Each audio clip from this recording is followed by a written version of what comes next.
A scary situation yesterday on Syracuse's northeast side. 3 young women were held at gunpoint for several hours. This morning, we can share that all 3 are safe after being released. The situation prompted police to order neighbors to shelter in place. All this started just before 8:30 yesterday morning along the 1000 block of North State Street. A man called 911 saying he'd been shot at following a dispute. The man who fired at him has been identified as 45-year-old Leslie T. Henderson.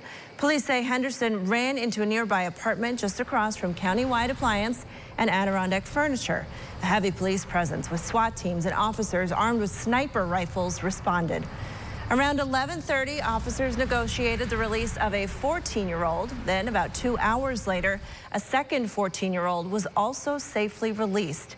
Negotiations then dragged on for 6 more hours before the third hostage, a 20-year-old woman, was taken out of the building.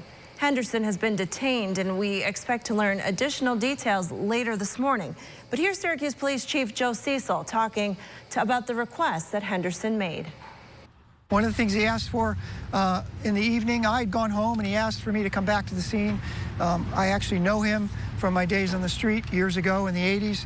He asked to speak with me in the evening, so I came back to the scene.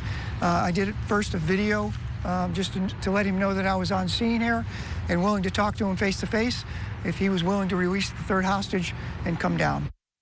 Cecil says that may have led to things ending the way they did.